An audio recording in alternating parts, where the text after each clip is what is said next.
నమస్తే, నా పేరు తేజస్విని. బీసీఎన్ న్యూస్ కి స్వాగతం. ముందుగా ముఖ్యాంశాలు. బాధిత కుటుంబాన్ని ఆదుకోవడమే మా లక్ష్యమన్న హీరో అల్లు అర్జున్. ఓ కుటుంబం బాధలో ఉంటే మేమెలా వేడుకలు జరుపుకుంటామని వ్యాఖ్య.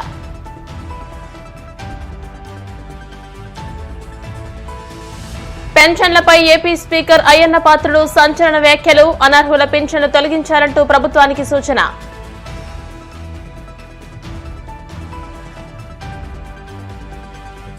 వైసీపీ కేంద్ర కార్యాలయంలో మాజీ సీఎం జగన్ పుట్టినరోజు వేడుకలు. కేక్ కట్ చేసి శుభాకాంక్షలు తెలిపిన నాయకులు.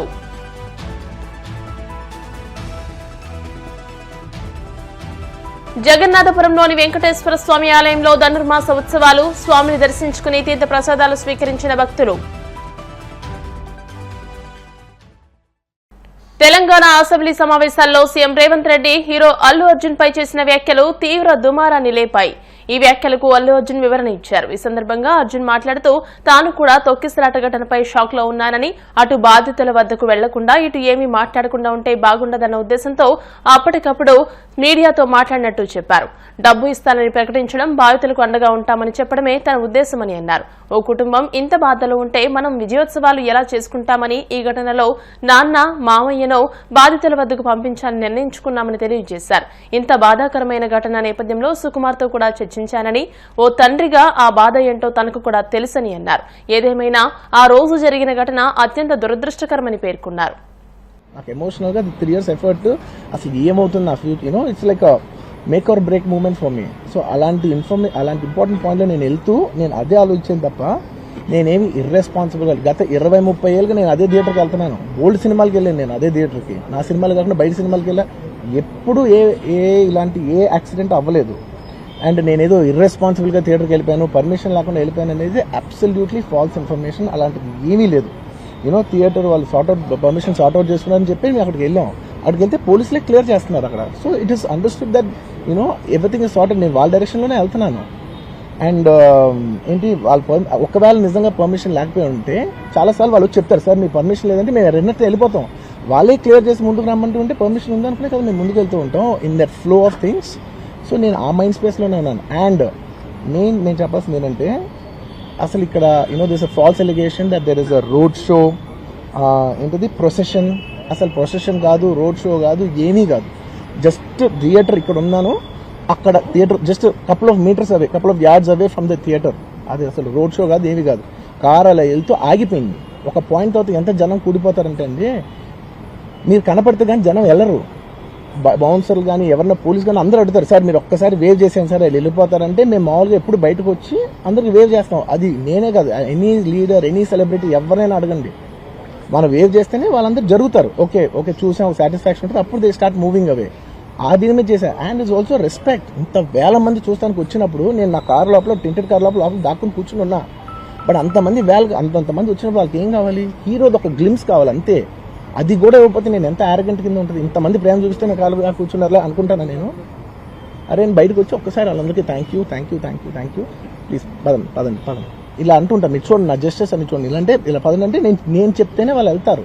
అది పోలీసులు కానీ బౌన్స్ కానీ అందరూ మేనేజ్మెంట్ అందరూ అడుగుతారు, సార్ మీరు చెప్తేనే వింటారు, ఒక్కసారి మీరు చెప్పండి అంటే మేము వచ్చి బయటకు వచ్చి ఇలా వేవ్ చేసి ఇలా అంటే వాళ్ళందరూ జరుగుతుంటారు.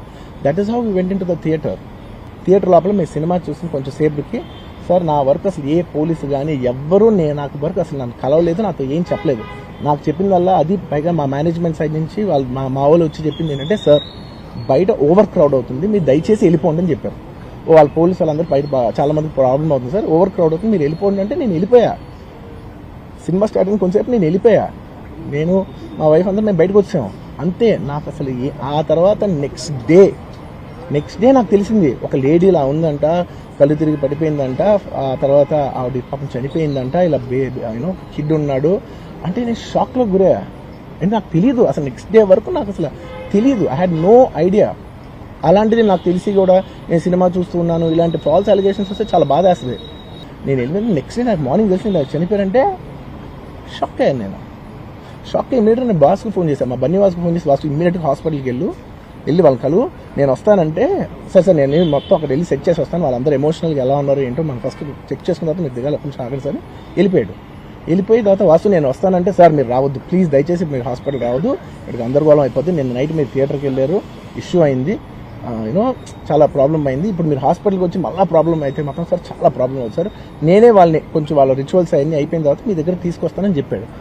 ఓకే అని వెయిట్ చేసేసరికి ఇమీడియట్గా ఏం చెప్పారు, సార్ ఏమనుకోవద్దు, వాళ్ళు మీ మీద కేసు ఫైల్ చేశారు, ఇప్పుడు మీరు వాళ్ళు కలవడానికి లేదంటే నేను మా లీగల్ టీం అదేం పర్లేదు వాసు నేను వచ్చేస్తాను. నేను కొంచెం మూర్ఖంగా మాట్లాడుతుంటే సార్ మా లీగల్ టీం చాలా స్ట్రిక్ట్గా చెప్పింది, sir they file the case on you, మీరు ఇప్పుడు వెళ్తే legally it is not right thing to do, please don't go అని చెప్తే అప్పుడు ఆగాల్సి వచ్చింది. పెన్షన్లపై ఏపీ స్పీకర్ అయ్యన్న పాత్రుడు సంచలన వ్యాఖ్యలు చేశారు. రాష్ట్రంలో తప్పుడు వయసుతో 3,20,000 మంది దొంగ పెన్షన్లు తీసుకుంటున్నారని ఆరోపించారు. 5 ఏళ్లలో 7,000 కోట్లు దొంగ పెన్షన్ల రూపంలో కొట్టేస్తున్నారని మండిపడ్డారు. అది చాలా అన్యాయమని, అక్రమ పెన్షన్లు తీసివేస్తే ఓట్లు వేయమని అంటున్నారని, తనకు ఓట్లు వేసినా వేయకపోయినా పర్వాలేదని అన్నారు. పెన్షన్ల విషయంలో తాను అంతే మాట్లాడతానని, ఎవరేమనుకున్నా పట్టించుకోనని, తన స్టైలే వేరని చెప్పారు. 7,000 కోట్లతో తాండవ రిజర్వాయర్లు వంటివి 3 కట్టొచ్చన్నారు. చంద్రబాబు గారు పెన్షన్ ఇస్తున్నారు మనిషి 4,000. 3 రోజుల క్రితం రాష్ట్రం అంతా ఎంక్వైరీ చేస్తే తప్పుడు వయసు తీసుకొని 3,20,000 మంది రాష్ట్రంలో దొంగ పెన్షన్ తీసుకుంటున్నారు. 2 రోజుల క్రితం రిపోర్ట్ ఇది. దీనికి ఎంత ఖర్చు అవుతుంది మీకు ఎవరైనా తెలుసా? పెద్ద కప్పులు చెప్తే ఇక్కడ ఉన్నారు కానీ మీ నాయకుడికి ఎవరైనా తెలుసా? దొంగ పెన్షన్ అంటాను, దొంగ పెన్షన్ అంటాను. దొంగతనం తీసుకుని దొంగ 10 మాట వారికి నెలకి 120 కోట్లు ఇస్తారు. అందరికి కాదు, ఈ దొంగలకి ఇంత డబ్బు అండి. 7,200 కోట్లు అండి. 700 కోట్లు కాదు.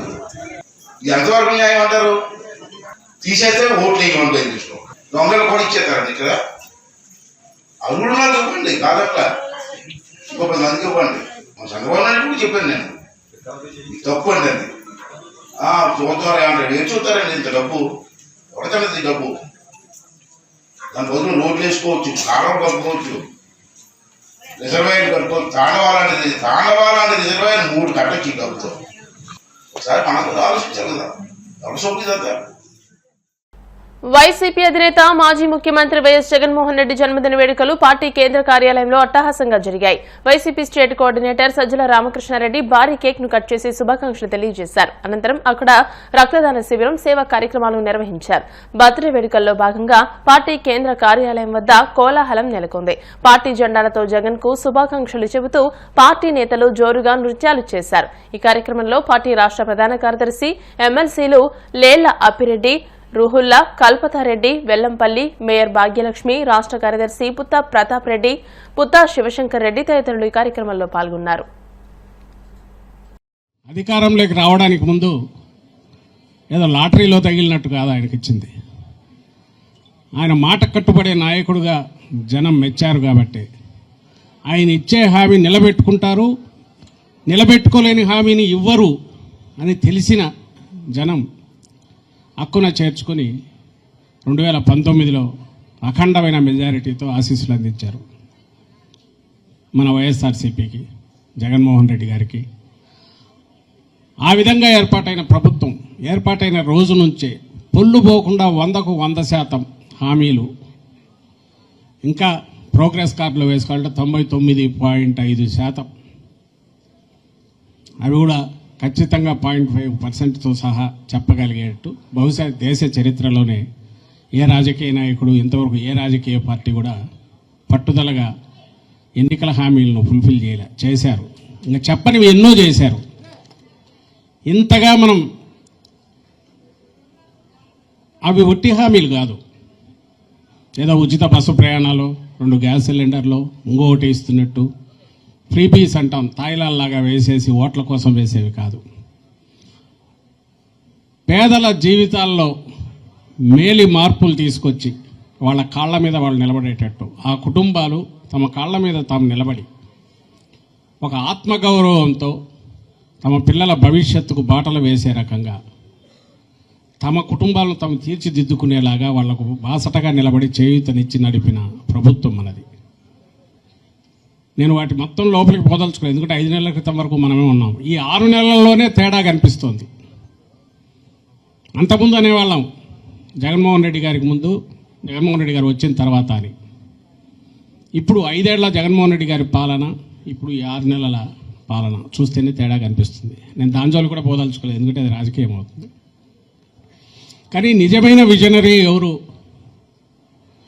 మొత్తం పేద ప్రజలు కులాలకు అతీతంగా కూడా వాళ్ళ జీవితాల్లో మార్పు తీసుకొచ్చి అది శాశ్వతంగా నిలబడేటట్టు తీసుకురావడం, వాళ్ళ తలరాతలు వాళ్ళు రాసుకునే రకంగా వాళ్లకు అండగా నిలబడడం, దానికి మార్గం వేయడం, ఆ బాటలు పక్కా రాచమార్గాలు వేయడం, పైపైన పూతలు పోయడం కాకుండా.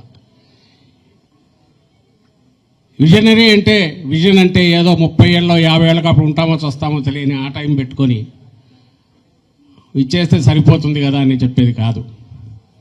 విజనరీ అంటే 5 ఏళ్లలోనే దేనికి పునాదులు వేశారో తెలిసి ఫలితాలు కూడా కనపడేటట్టు చేయగలం. ఏ 5 ఏళ్లకైతే ప్రజలు మ్యాండేట్ ఇచ్చారు ఆ రియల్ విజనరీ జగన్మోహన్ రెడ్డి గారని పరిపాలకుడుగా కూడా రుజువు చేసుకున్నారు. విశ్వసనీయతకు విలువలకు కట్టుబడిన నాయకుడుగానే కాదు, ప్రజల కోసం మాత్రమే నిలబడాలి, అధికారంలో ఉన్నా లేకపోయినా ప్రజలకు సంబంధించి మాత్రమే రాజకీయం చేయాలనుకున్న నాయకుడుగా మాత్రమే కాదు. మాజీ సీఎం జగన్మోహన్ రెడ్డి పుట్టినరోజు వేడుకలను శనివారం రాత్రి జంగారెడ్డిగూడెం పట్టణంలో ఘనంగా నిర్వహించారు. వైసీపీ యువ నాయకులు జట్టి సత్య ఆదిత్య ఆధ్వర్యంలో కేక్ కట్ చేసి జగన్ కు పుట్టినరోజు శుభాకాంక్షలు తెలియజేశారు. ప్రజాదరణ పొందిన జగన్ ఇలాంటి పుట్టినరోజులు మరెన్నో జరుపుకోవాలని, రాబోయే రోజుల్లో మరలా ముఖ్యమంత్రి కావాలని ప్రజలు ఆకాంక్షిస్తున్నట్టు జట్టి సత్య ఆదిత్య తెలియజేశారు. జగన్ ను మరలా ముఖ్యమంత్రిని చేసేందుకు తాము కృషి చేస్తామని పేర్కొన్నారు. ప్రీతమ నాయకుడు ఆంధ్రప్రదేశ్ రాష్ట్ర మాజీ ముఖ్యమంత్రి వర్యులు శ్రీ వైఎస్ జగన్మోహన్ రెడ్డి గారి పుట్టినరోజు సందర్భంగా పట్టణ యువకులు, ఆయన అభిమానులు అందరూ కలిసి పుట్టినరోజు వేడుకలు ఘనంగా జరిపాము. ఆయన ఇటువంటి పుట్టినరోజులు మరెన్నో జరుపుకోవాలని, ప్రజలందరూ ఆయన్ని మళ్ళీ ముఖ్యమంత్రిగా చూడాలని కోరుకుంటున్నారు. కాబట్టి మేము మా వంతు ప్రయత్నం చేసి ఆయన్ని మళ్ళీ గెలిపించుకుంటాం. వైసీపీ ఎమ్మెల్సీ దువ్వాడ శ్రీనివాస్ దివ్యల మాధురితో కలిసి శ్రీకాకుళం టెక్కలి పోలీసుల ఎదుట విచారణకు హాజరయ్యారు. జనసేన అధినేత డిప్యూటీ సీఎం పవన్ కళ్యాణ్ పై దువ్వాడ అనుచిత వ్యాఖ్యలు చేసిన నేపథ్యంలో అతనిపై జనసేన పార్టీ నేతలు పోలీసులకు ఫిర్యాదు చేశారు. నవంబర్ 18వ తేదీన టెక్కలి పోలీసులు కేసు నమోదు చేశారు. దువ్వాడకు 41A నోటీసులు ఇచ్చి విచారణకు హాజరు కావాలని పోలీసులు పేర్కొన్నారు. రాష్ట్రంలో చట్టాలను సైతం దుర్వినియోగం చేస్తూ వైసీపీకి చెందిన కార్యకర్తలను ప్రభుత్వం వేధిస్తోందని పార్టీ లీగల్ సెల్ అధ్యక్షులు ఎం మనోహర్ రెడ్డి విమర్శించారు. వైసీపీ కేంద్ర కార్యాలయంలో మనోహర్ రెడ్డి మీడియాతో మాట్లాడుతూ సోషల్ మీడియా యాక్టివిటీస్ పై పోలీసులు కేసులు నమోదు చేస్తున్నారని అన్నారు. అయినా పోలీసులు సోషల్ మీడియా యాక్టివిటీస్ ను భయభ్రాంతులకు గురి చేయాలనే కుట్రతోనే పలు సెక్షన్ల కింద కేసులు నమోదు చేస్తున్నారని మండిపడ్డారు. వ్యవస్థీకృత నేరాలకు పాల్పడే వారిపై మాత్రమే BNS 111 సెక్షన్ ప్రయోగించారని, సుప్రీంకోర్టు మార్గదర్శకాలు సైతం ఇదే విషయాన్ని స్పష్టం చేస్తున్నాయని, కానీ ఏపీలోని పోలీసులు మాత్రం దీన్ని పట్టించుకోకుండా ఇష్టారాజ్యంగా వ్యవహరిస్తున్నారని ధ్వజమెత్తారు. చట్టాలను ఈ రకంగా దుర్వినియోగం చేస్తున్న వారిని న్యాయస్థానాల ముందు ముద్దాయిలుగా నిలబెడతామని స్పష్టం చేశారు. అనేక దారుణమైన పద్ధతులు అవలంబిస్తూ అసలు అప్లికబిలిటీ కాని సెక్షన్స్లు ఇందులో పొందుపరుస్తూ, ఎందుకంటే ఎక్కువ రోజులు జైల్లో పెట్టాలంటే ఏ సెక్షన్ పెట్టాలని చెప్పి ఈ ప్రభుత్వము, పోలీస్ డిపార్ట్మెంటు పరిశీలించి ప్రభుత్వ ఆదేశాలకు అనుగుణంగా భారతీయ న్యాయ సంహిత చట్టంలో 111 సెక్షన్ను ఒకటి ప్రవేశపెట్టడం జరిగింది కేంద్ర ప్రభుత్వం. 111 సెక్షన్ ప్రధాన ఉద్దేశం ఆర్గనైజ్డ్ క్రైమ్స్ అంటే వ్యవస్థీకృత నేరాలు చేసే వాళ్ళకి సంబంధించి మాత్రమే ఈ సెక్షన్ వర్తిస్తుంది.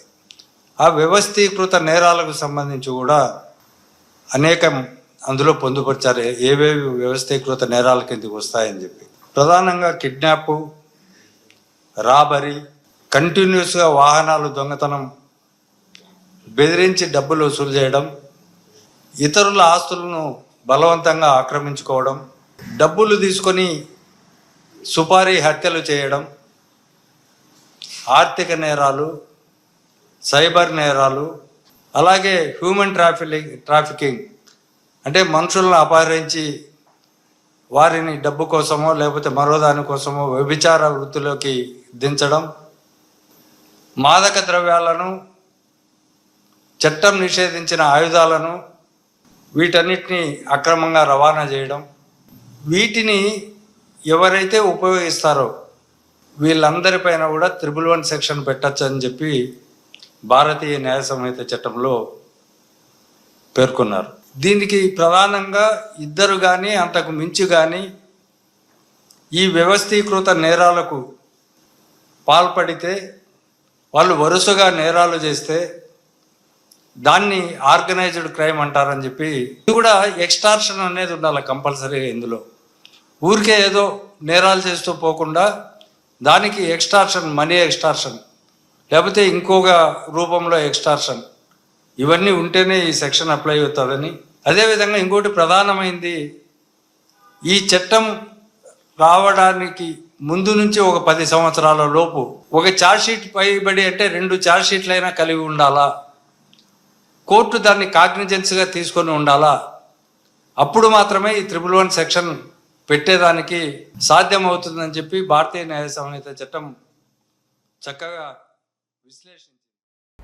ఇప్పుడు కాసేపు ప్రకటనలు.